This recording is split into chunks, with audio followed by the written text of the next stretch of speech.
हम तो सुनते हैं कि अभिषेक बच्चन जी और ऐश्वर्या राय जी में शायद खटपट चली, भगवान करे ना हो, सब खुशहाली से रहे, शांति से रहे। कितने लोग सोचते होंगे अभी भी कि मौका मिले तो ऐश्वर्या जी से शादी कर ले, और जिनके पास है सलमान खान की शादी नहीं हुई, जाने दो यार, कोई बात नहीं, उतना बड़ा कलाकार एक्टर नहीं हुई तो कोई बात नहीं, 3-4 हजार शादी किया उसने, और ज्यादा ही किया हुआ, 30-40 हजार शादी किया, वो सोचा यार यही शादी है तो छोड़ो, कौन करे शादी। गरीब आदमी करता है जिसको भाई लगता है कि भाई एक स्त्री किसी तरह मिल जाए, वो 30-40 हजार तो अफेयर ही किया होगा। तो जो आदमी 30-40 हजार अफेयर का डाला उसको लगा छोड़ो यार शादी वादी को, इसको हटा दो यार अपनी जिंदगी से, निकाल बाहर फेंक दो, लिख डालो डायरी में किन किन चीजों की तुम चिंता कर रहे हो। तो अच्छा हुआ कि उनका पिंड गिरने वाला था, धरती पर नहीं गिरा। जय हिंद फ्रेंड्स, गुरुदेव भगवान की चरणों में सादर नमन, सादर प्रणाम, सादर चरण स्पर्श, सादर वंदन।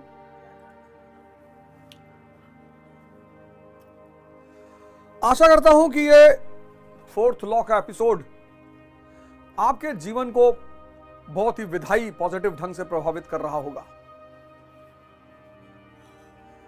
जीवन एक बहुत अच्छा अवसर है, बहुत प्यारा, खासकर मानव जीवन एक बहुत प्यारा अवसर होता है स्वयं को कन्वर्ट करने का, बदलने का। कभी कभी कुछ बातें नहीं समझ में आती, आदमी अज्ञानता में कुछ भी, इग्नोरेंस जो है ना, इग्नोरेंस बड़ा प्यारा टर्म है हिंदी में, अज्ञानता और इंग्लिश में इग्नोरेंस। इग्नोरेंस एक ऐसा टर्म है जिसको मुझे लगता है कि दुनिया में डिग्री से कोई मतलब ही नहीं, डिग्री का कोई लेना देना ही नहीं,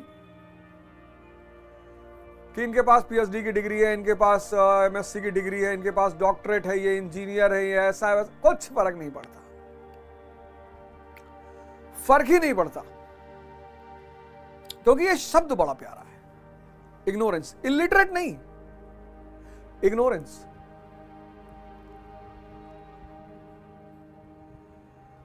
ये इतना प्यारा शब्द है कि मतलब इसकी व्याख्या करना बड़ा कठिन कार्य है, इग्नोरेंस। और लगभग 99% लोग इस जगत में इग्नोरेंस के शिकार हैं, और जब तक इग्नोरेंस है तभी तक दुख है।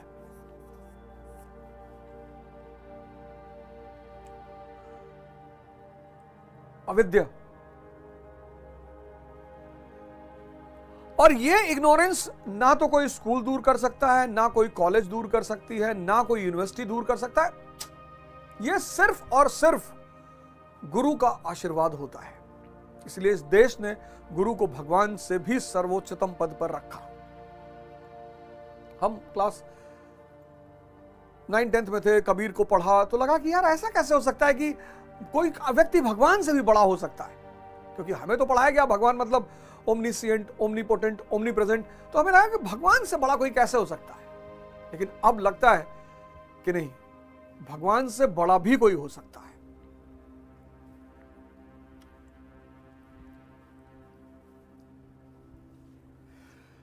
अब एक बड़ा छोटा सा एग्जाम्पल, फिर मैं आज के श्लोकों पर आऊंगा।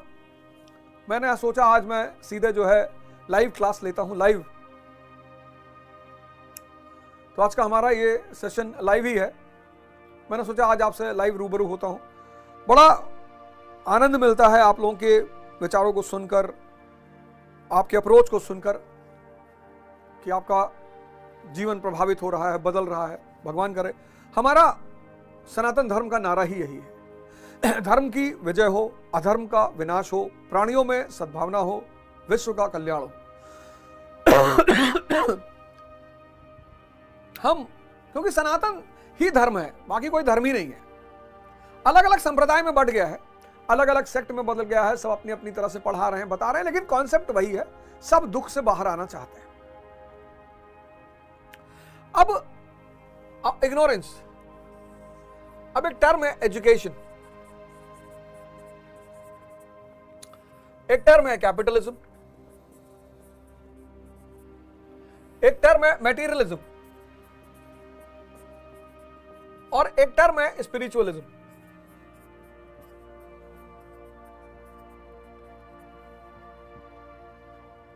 अब आपने जब ये टर्म देखा तो आपको लगा कि ये तो अलग अलग शब्द हैं। इसी को भारतीय संस्कृति ने कहा धर्म। पहले शिक्षा ले लो। शिक्षा, शिक्षा किस लिए? इंसाइट को डेवलप करने के लिए। इंसाइट, शिक्षा नौकर बनाने के लिए थोड़ी है। आज जितने भी लोग परेशान हैं वो सिर्फ इसलिए परेशान हैं कि बहुसंख्यक लोग शिक्षा का मूल उद्देश्य ही समझ नहीं पाए। शिक्षा का काम है इनसाइट, अंतर्दृष्टि, चीजें आपको दिखाई पड़ने लगे। आज एक साहब आए थे तो बोले मैंने 4 अटेम्प्ट दिया, मेरा नहीं हुआ, ये वो वगैरह वगैरह बताया। मैंने कहा एनसीईआरटी पढ़ा? तो बोले एनसीईआरटी तो मैं 20 बार पढ़ा। मैंने कहा 20 बार? कहा हाँ। हमने कहा 1773 का रेगुलेटिंग एक्ट क्यों आया?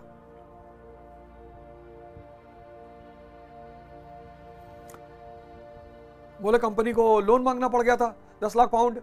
हाँ, तो मैंने कहा लोन किसी से मांगोगे तो तुम्हारा जीवन ले लेगा, तुम्हारी नौकरी ले लेगा। भाई हम बैंक से लोन लिए तो बैंक हमको गुलाम बना लेगा अपना।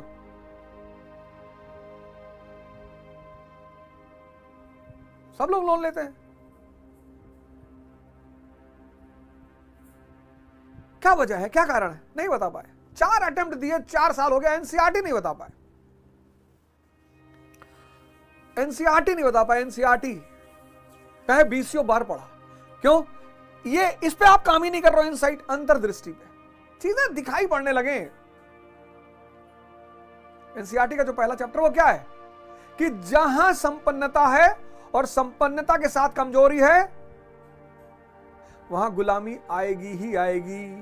यही पहला, ये जो एनसीईआरटी का पहला चैप्टर है, जो आपका विपिन चंद्रा की एनसीईआरटी है, विपिन चंद्रा की जो एनसीईआरटी है, ये विपिन चंद्रा की एनसीईआरटी, उसका जो पहला चैप्टर है वो यही है कि जहां संपन्नता के साथ कमजोरी होगी वहां गुलामी अपने आप आएगी। 18वीं शताब्दी का Bharat, political weakness, cultural weakness, social weakness, और उसको ऊपर से भारत सोने की चिड़िया। तो आप ये धर्म, शिक्षा, शिक्षा में इनसाइट, कैपिटलिज्म, अर्थ, अर्थ, अर्थ का मतलब यूटिलिटी पैदा करो, उपयोगिता। अर्थ तुम्हारे पास अपने आप आएगा। सोचो ब्लिंकिट कंपनी है, वही रात में 2 बजे किसी को सोडा मंगाना है, किसी को नमक मंगाना है। देखो किसी लड़के ने दिमाग, किसी व्यक्ति ने दिमाग लगाया कि अब तो लोगों को 24 घंटे चीजों की जरूरत है। अब किसी का बच्चा स्कूल जा रहा है, उसको कलर पेंसिल्स मंगानी है, ब्लिंकिट, जब तक पलक झपकाओगे चीज तुम्हारे घर पहुंच जाएगी। यूटिलिटी, ऐसा क्या कर दो कि दूसरों के लिए उपयोगी हो जाओ। फिर मटेरियलिज्म, भौतिकता, बहुत प्यारी बात है भौतिकता।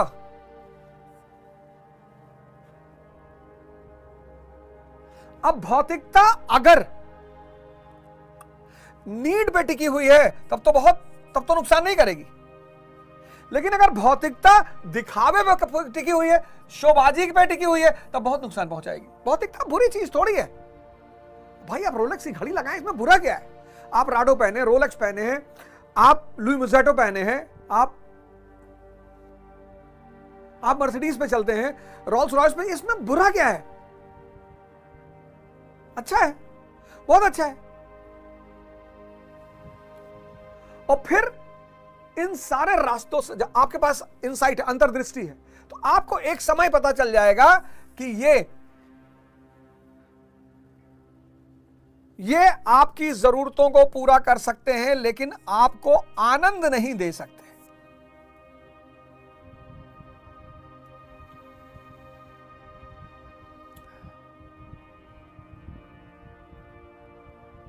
यही तो है अंतर्दृष्टि। और क्या है अंतर्दृष्टि? यही है, चीजें दिखाई पड़ने लगे। हम तो सुनते हैं कि अभिषेक बच्चन जी और ऐश्वर्या राय जी में शायद खटपट चली, भगवान करे ना हो, सब खुशहाली से रहे, शांति से रहे। कितने लोग सोचते होंगे अभी भी कि मौका मिले तो ऐश्वर्या जी से शादी कर ले, और जिनके पास है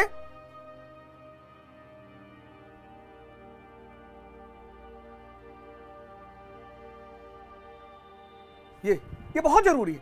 ये को लाना बड़ा बड़ा जबरदस्त चीज है भारतीय संस्कृति की। ये देखिए बहुत जरूरी, वो इसका निषेध नहीं करते, कहते हैं एकदम आप इस दौर से गुजरिए, धन कमाइए, भौतिकता को अवरण कीजिए, कोई दिक्कत नहीं। अगर यहां आनंद मिल जाए तो रुक जाइए, सुख दुख से अगर आप ऊपर चले जाए तो रुक जाइए, और अगर नहीं मिलता तो फिर लास्ट फेज मोक्ष। देखिए सारे शब्द को कितने प्यार से अरेंज कर दिया गया है। मोक्ष यानी इन सब चीजों से मुक्ति, छोड़ना नहीं है। घड़ी गिर गई रोना नहीं है, पैसा खो गया रोना नहीं है, मुक्ति बंधे हुए नहीं है। राजमहल में भी रहेंगे तो आनंद से रहेंगे, झोपड़ी में भी रहेंगे तो आनंद से रहेंगे, आनंद में फर्क नहीं पड़ेगा। यह है स्पिरिचुअलिज्म।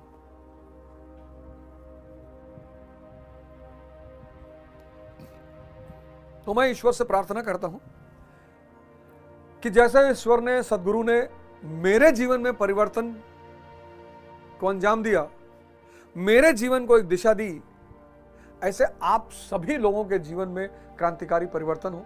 आप सब आनंदित रहें, अपने परिवार का कल्याण करें, समाज का कल्याण करें, राष्ट्र का कल्याण करें और फिर इस विश्व का कल्याण करें। ईश्वर से मेरी इतनी ही प्रार्थना है। आप लोग का प्यार मिलता है, सम्मान मिलता है, वो बहुत बड़ी चीज है मेरे लिए, बहुत बड़ी उपलब्धि है मेरे लिए। तो पिछले उसमें हमने फिर कहा कि जब तक विषय संयोग है, इंद्रिय विषय संयोग है, तब तक परमात्मा, तब तक आत्मा का दर्शन नहीं हो सकता। तभी मैंने कहा इस्लाम ने कितने जबरदस्त तरीके से जिना का विरोध किया और नशे का विरोध किया, क्योंकि जिना और नशा जब तक है तब तक मन जिंदा है।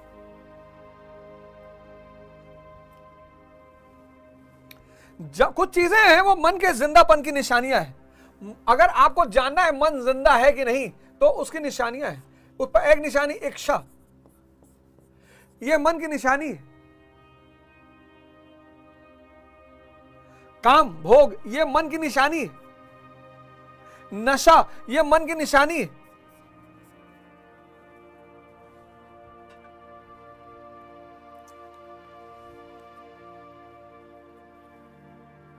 नफरत, ईर्ष्या ये मन की निशानी, ये सब मन की निशानियां हैं कि मन जिंदा है। इसलिए जब कोई अध्यात्म के रास्ते पे चलता है तो उसको बड़ी चुनौतियों का सामना करना पड़ता है, बड़ी गाली सुननी पड़ती है। इसलिए नहीं कि लोग उससे नाराज हैं ना, ये परीक्षा होती है उसकी कि अगर तुम मन से बाहर जा चुके हो तो तुम्हारे ऊपर इसका कोई फर्क नहीं पड़ेगा। बस आप देखो जितने भी संत महात्मा हुए, जितने भी जागृत पुरुष हुए, सबका जीवन चुनौतियों से भरा था। आप एक नजर से देखोगे ना तो बड़ा कष्ट, आपको लगेगा यार बताओ महावीर के कान में कील ठोकने क्या जरूरत थी। आपको कोई पिन लगा दे तो आप गोली मार दो, उनके कान में कील ठोक दिया। पागल हाथी दौड़ा दिए, कुत्ते पागल छोड़ दिए, जीसस क्राइस्ट को क्रूसीफाई कर दिया, और क्रूसीफाई होते होते वो व्यक्ति क्षमा मांग रहा है कि भगवान इनको क्षमा कर। ये सब मन के बाहर की स्थिति है। मन जब तक जिंदा रहेगा तब तक ये सारी चीजें जिंदा रहेंगी। मन खत्म तो व्यक्ति इच्छा विहीन, बिल्कुल नीड पे जिएगा आदमी, आवश्यकता पर। इतना आनंद है कि इसकी जरूरत ही नहीं पड़ेगी। और जब ब्रह्मांड के मालिक हो गए, यूनिवर्स के, तो किसी से क्या नफरत करना। जब पूरे ब्रह्मांड से जुड़ गए, गैलेक्सी से जुड़ गए, यूनिवर्स से जुड़ गए, अब क्या नफरत करना किसी के पास फॉर्च्यूनर है, मर्सिडीज है। आप सब लोग अपने जीवन को एक नया दिशा दीजिए, योग और ध्यान शुरू करिए। और आज तो कंपलसरी, मैंडेटरी। देखिए मैंने सुबह 5 बजे कोर्स शुरू किया ना, स्वामी करमवीर जी आ रहे हैं आपको बताने के लिए। मैंडेटरी, आज का जो युग है, एआई, आर्टिफिशियल इंटेलिजेंस जहां आ गया है, तब तो मैंडेटरी हो गया है। अब जो ध्यान और योग नहीं करेगा उसकी जीवन नरक से भी बदतर हो जाएगा। करना ही करना है। तो हम सब इस दिशा में आगे बढ़ें। और आइए फिर 26वें श्लोक पर आते हैं कि भगवान कहते हैं कि अथ चैनम नित्य जातम नित्यम वा मन्यसे मृतम तथापि तुम महाबहो नैवम सोचितुम हर्षि। कह रहे यदि तू इसे सदैव जन्मने वाला और सदैव मरने वाला माने तब भी तुझे शोक नहीं करना चाहिए। क्या मान लो, चलो अच्छा आत्मा अभी तुम्हें नहीं समझ में आई, लेकिन अगर तुम मान लो कि आत्मा सदा जन्म लेती है, जन्म और मृत्यु आत्मा का फीचर है, अगर तुम यही मान लो सदा जन्म लेने वाला और सदा मृत्यु होने वाला, तो जब ये इसका फीचर है तो इलाज ही नहीं हो सकता, तो भी शोक नहीं करना चाहिए। जब ये इसका फीचर है कि जन्म लेना इसका फीचर है, जन्म और मृत्यु इसका फीचर है, hydrogen, helium, lithium, beryllium, boron सबका एक फीचर है, वो बदल ही नहीं सकता। गुण, पानी का गुण है शीतलता, आग का गुण है जलन, बदल ही नहीं सकता आग और शीतल। अब हम इस बात पे चिंता करें कि यार आग शीतल क्यों नहीं हो जाती, तो ये तो व्यर्थ की चिंता हुई ना। अगर हम आग से शीतलता की कामना करें कि आग शीतल हो जाए, हमें पता है आग का गुण है जलाना, ये तो व्यर्थ चिंता हो गई। तो भगवान अर्जुन से कहते हैं कि अगर तू यही मान ले कि आत्मा का गुण है जन्म और मृत्यु, तो इसका इलाज ही नहीं, क्योंकि इसका गुण है, तो भी चिंता नहीं करना चाहिए। 26वां श्लोक, फिर 27वें, क्योंकि जातस्य ही ध्रुवो मृत्यो ध्रुवम जन्म मृतस्य च तस्मापाद परिहार्यार्थे न तुम सोचि तुम हर्षि। ऐसा मान लेने पर भी जन्मने वाले की निश्चित मृत्यु और मरने वाले का निश्चित जन्म सिद्ध होता है, इसलिए भी तू बिना उपाय वाले इस विषय में शोक करने लायक नहीं है। जब इलाज ही नहीं है, जब कोई दवा ही नहीं है, मैंने कहा ना जब आग और शीतलता की कामना ही नहीं की जा सकती, वो गुण धर्म है, तो क्या लाइन लिखी उन्होंने, इसलिए भी तू बिना उपाय वाले इस विषय में शोक करने के लायक नहीं है। जिसका कोई इलाज नहीं है उसके लिए शोक करना एक अन्य दुख को आमंत्रित करना है। मतलब अगर आदमी इस बात पे दुखी हो जाए कि यार आग ठंडी क्यों नहीं है भैया,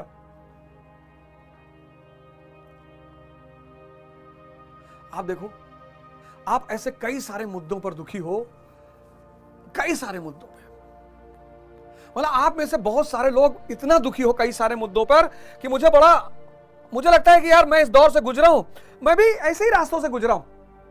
इस दुनिया में जो भगवान की अवधारणा है वो पता है क्यों है? पूजा करने के लिए नहीं है, बनने के लिए।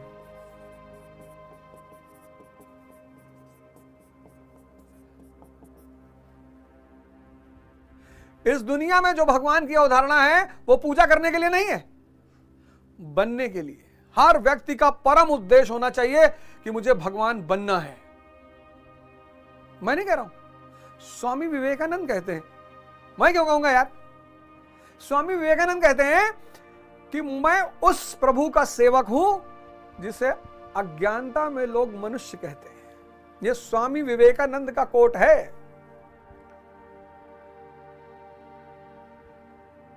अब भगवान कौन? भगवान वो जो प्रसाद दे, भगवान वो जो आशीर्वाद दे।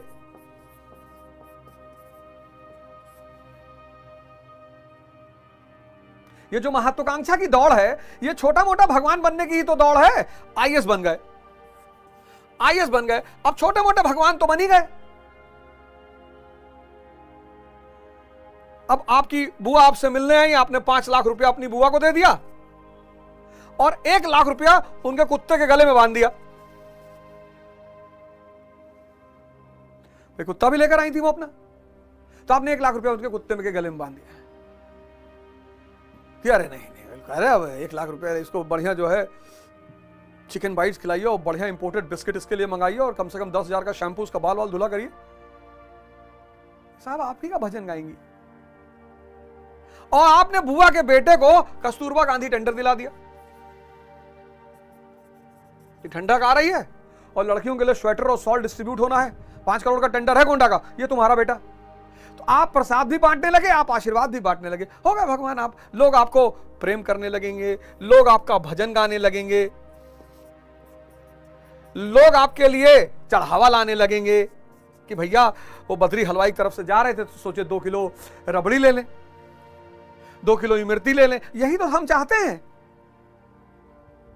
लेकिन इस स्थिति में आए बिना अगर आप दुनिया से इन सब बातों की आशा करते हैं तो आप व्यर्थ चिंता करते हैं। इस स्थिति में आए बिना, ये तो छोटा मोटा भगवान ही है।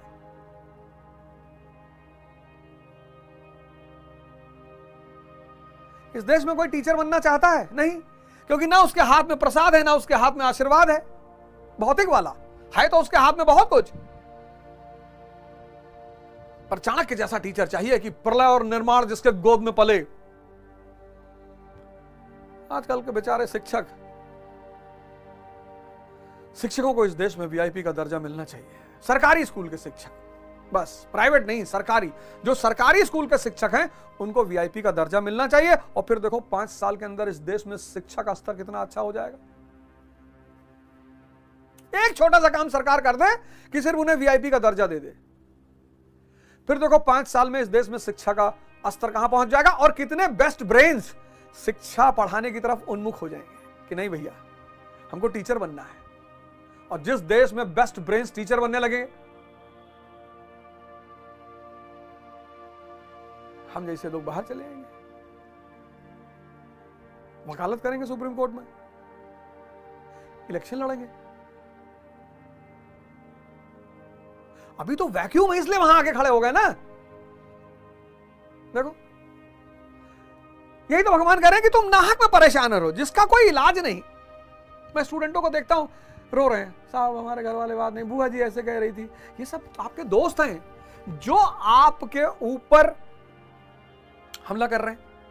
वो पता है क्यों कर रहे हैं? कि कुछ और अच्छा लेकर आओ यार, कुछ और दम है, हाँ तो दिखाओ, कोई नया मॉडल लेकर आओ।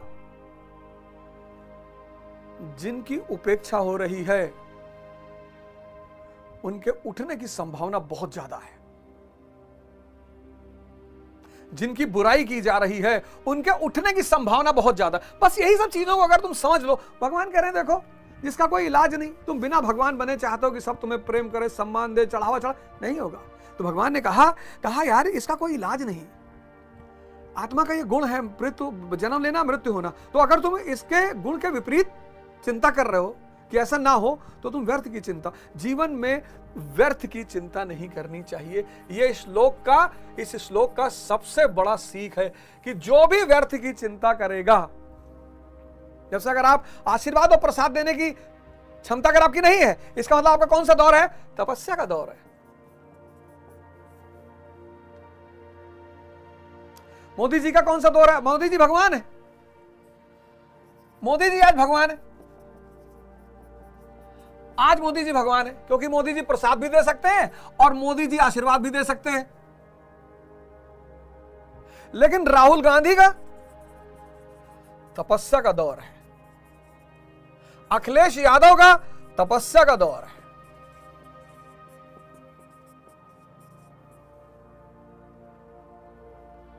छोटा मोटा प्रसाद और आशीर्वाद तो ये लोग भी दे सकते हैं, लेकिन इस लेवल का भगवान बनने के लिए जब तुम प्रसाद और आशीर्वाद नहीं दे पा रहे हो तो ना तो प्रेम की आकांक्षा करो, ना चढ़ावे की, ना सम्मान की। तो करना क्या है?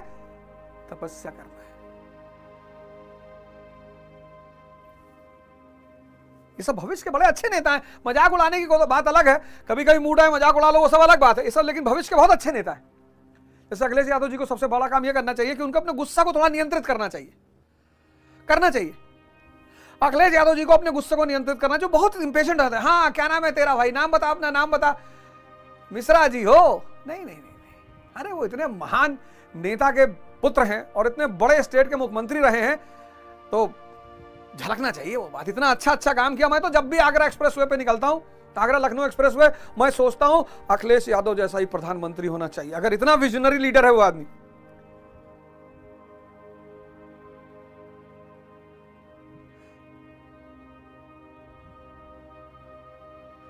काम ही तो व्यक्ति का परिचय है, और क्या परिचय है? मेरी कोई मुलाकात नहीं, मेरी कोई बातचीत नहीं है, कुछ भी नहीं है, लेकिन काम।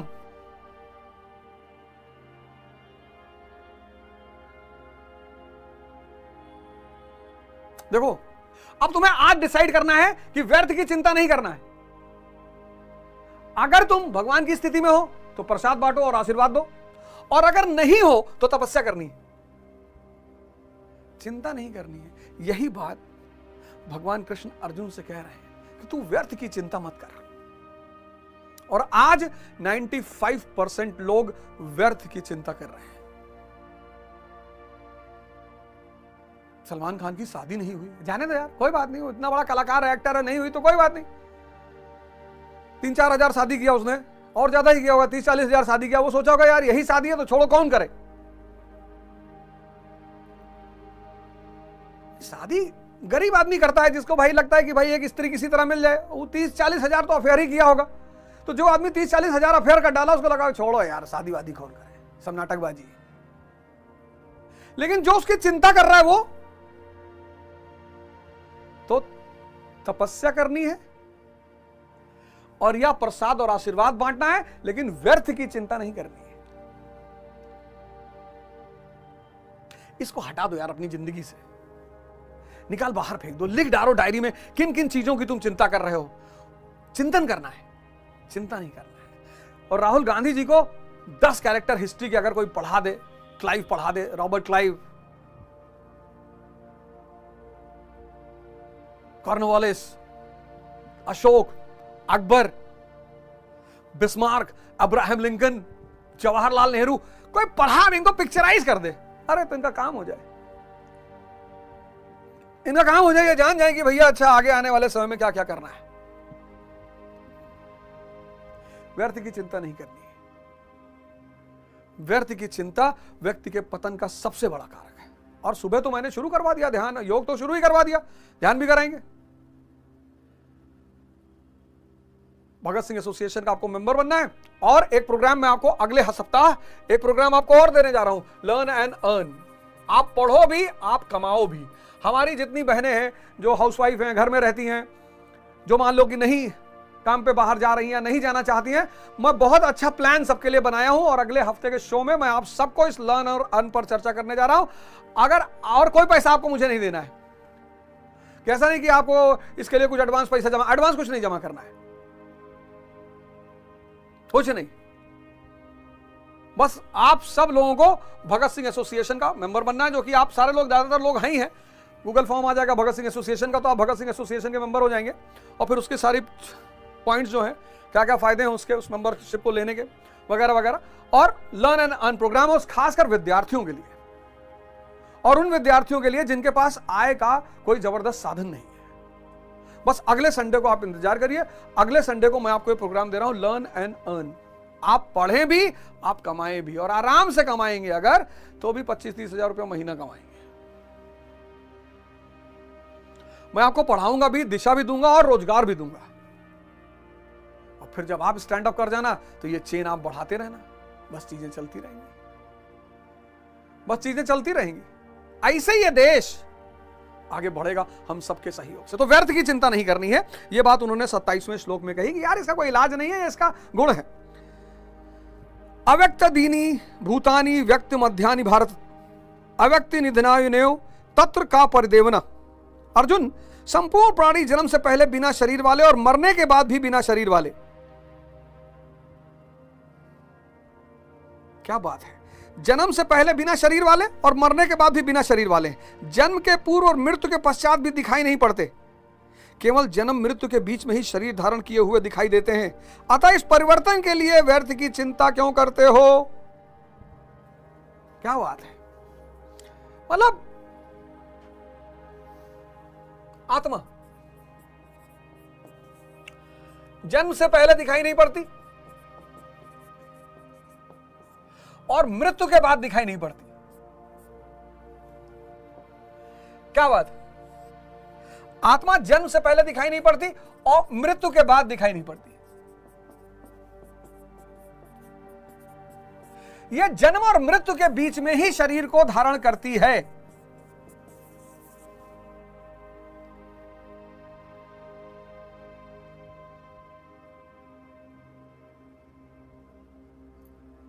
गौर करिए इस बात पे। अर्जुन, संपूर्ण प्राणी जन्म से पहले बिना शरीर वाले और मरने के बाद भी बिना शरीर वाले हैं। जन्म के पूर्व और मृत्यु के पश्चात भी दिखाई नहीं पड़ते, केवल जन्म मृत्यु के बीच में ही शरीर धारण किए हुए दिखाई देते हैं। अतः इस परिवर्तन के लिए व्यर्थ की चिंता क्यों करते हो? व्यर्थ की चिंता, कितनी बार इस शब्द पे ध्यान दिया उन्हें कि इसका गुण है। व्यर्थ की चिंता क्यों करते हो? जन्म से पहले दिखाई नहीं पड़ती, मृत्यु से पहले बाद भी दिखाई नहीं पड़ती, क्यों व्यर्थ की चिंता कर रहे हो? ये जन्म और मृत्यु के बीच जो शरीर है, बस ये दिखाई पड़ता है।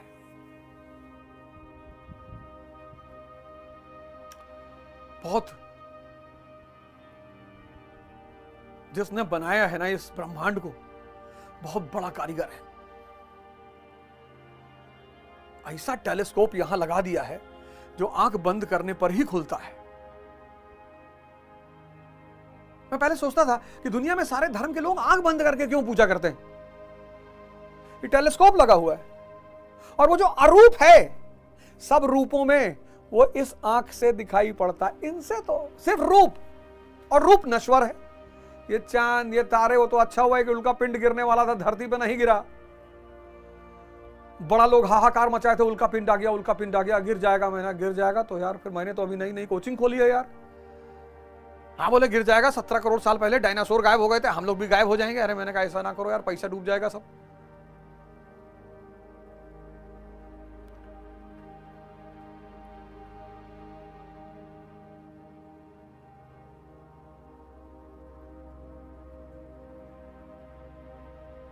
अब जब ये शरीर धारण किया तो इसका नाम रख दिया राम बहादुर।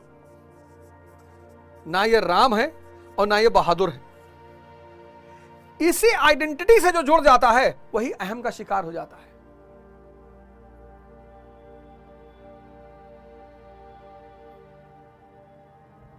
तो अवध ओझा को अगर गाली दो और अवध ओझा का अहम जिंदा है तो बुरा लगेगा उसको।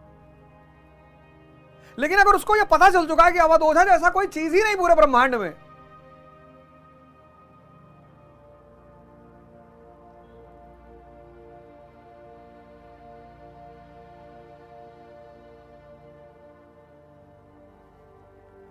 हा?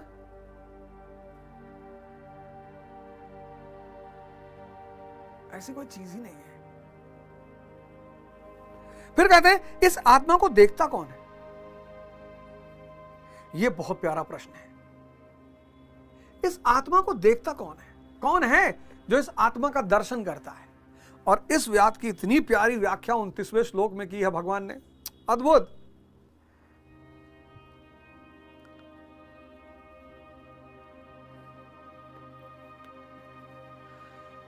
जानने की विषय नहीं है आत्मा। आत्मा जानने, इंद्रियों के द्वारा सबसे बड़ा चैलेंज आत्मा के साथ है कि व्यक्ति अपना सारा जीवन इंद्रियों पर बिताता है। इंद्रियां भी ज्ञान का आधार है, पर वो सीमित ज्ञान है। और जब तक इंद्रिय विषय संयोग है तब तक आत्मा दिखाई नहीं पड़ सकती। इसलिए जीवन में जितने लोग इंद्रियों के माध्यम से परमात्मा या आत्मा को जानना चाहते हैं वो बहुत भ्रमित रहते हैं। इंद्रियातीत, इंद्रिय के परे, मन बुद्धि अहंकार के परे इस आत्मा को देखता कौन है? इस विषय पर चर्चा करेंगे अगले वीकेंड में। मैं एक बार फिर आप सभी लोगों का बहुत बहुत धन्यवाद देता हूं। आप सभी लोगों के उत्थान की कामना करता हूं, आप सभी लोगों के खुशी की कामना करता हूं, आनंद की कामना करता हूं, परिवर्तन की कामना करता हूं। आशा करता हूं आप सब लोगों का जीवन बदलेगा और निश्चित तौर पर बदलेगा और हम होंगे कामयाब एक दिन। धर्म की विजय हो, अधर्म का विनाश हो, प्राणियों में सद्भावना हो, विश्व का कल्याण हो। जय हिंद, जय भारत।